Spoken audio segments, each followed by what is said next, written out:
like a few years ago, I was probably like 23 or something. And I went to visit with my mom with my sister. And at the time, like, she told us that she thought that she was pregnant, which kind of seems like a normal thing, right? You know, people get pregnant and everything, but she like told us she'd been pregnant for like 5 years. And my mom being schizophrenic, it's not like super unusual for her to like say things that aren't really possible. Like, she's had invisible boyfriends that like worked for the CIA and like, you know, things like that. And this time we went to visit, she told us she was pregnant and had been for like 5 years. And the only thing that she said that kept her babies alive, because it was twins, was that she drank black coffee every morning. And like, I guess she did, I don't know. But like, you know, we did what we always do, and we like told her like, no, that's not really a thing that happens, and you know, that was it. But then like, I don't know, a couple of years later, we got a phone call from her, and she was devastated. She was crying because she said that and she never said who they were, but she said they killed her babies. The babies that she'd been like pregnant with supposedly for years and years and years were now dead. And she was like devastated, and like, I can't, like, when someone like gives you that kind of grief, like, how shitty do you have to be to tell them that that's not true? Because like, for her it was. And like, I know that she was never pregnant with these children, but like, she believed it. And so in that moment, like, my sister and I, we couldn't like deny her like we usually do. We just had to kind of comfort her and like grieve with her, because she was grieving. And it's really weird and awkward. Like, I have to accept that she's had this grief, and I have to respect that, and I can't dismiss it, because in some aspects it's real, you know? My mom's delusions have had this theme that runs throughout for like years. When my brother had his son, she told my sister and I that that was her child that they were keeping from her. And I don't know if she still believes that, but like, she constantly has these delusions of children that are gone, either have been taken from her or have died. And it wasn't until just a couple months ago that I realized that I was taken from my mom when I was 9. And I kind of wonder if that's the source of her trauma. Like, it's a hard thing to like realize that like your mom carries this pain of losing you and grieves for your loss even though you're not dead.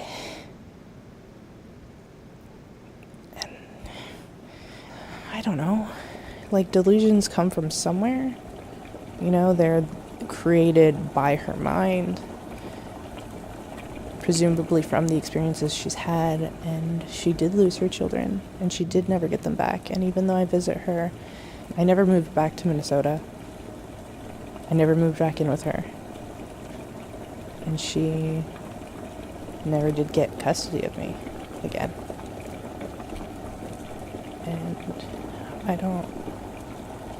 And just years after that, she consistently mourns, I guess, my loss, you know?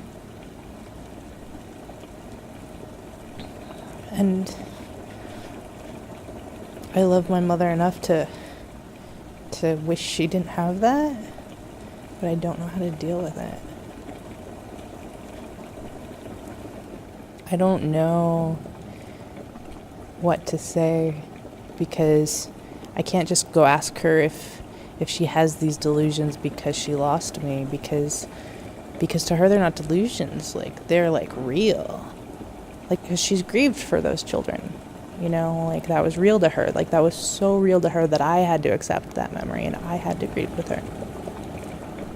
I don't know how to ask her if I'm the source of her pain, if losing me is the cause of that, because by asking, I'm telling her that her grief isn't real. I don't, like, have, like, those conversations with my mom. Like, you know, like, there's, like, you sit down and you have the deep, like, conversations with your parents, because, I don't know, maybe it's just because I haven't lived with my mom for so long, or maybe it's because, I mean, it is because she's schizophrenic, but, like, I don't necessarily think it's her fault, but, like,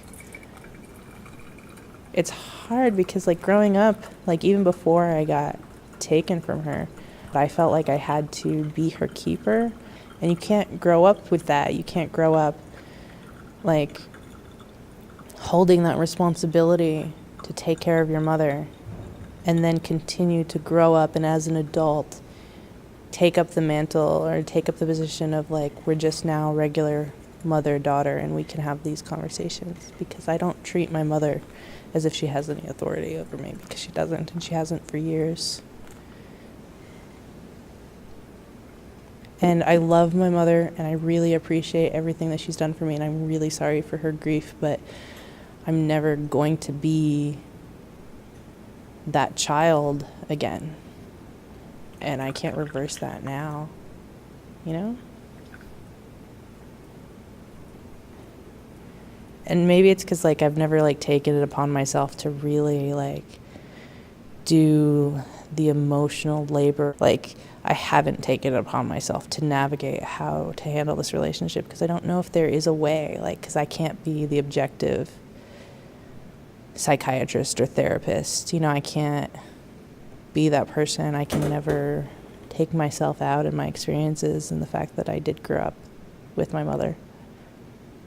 I don't feel that I really need to ask my mother these questions, though. Like, I feel like having a relationship with my mom is the best thing that I can do. And there's just a kind of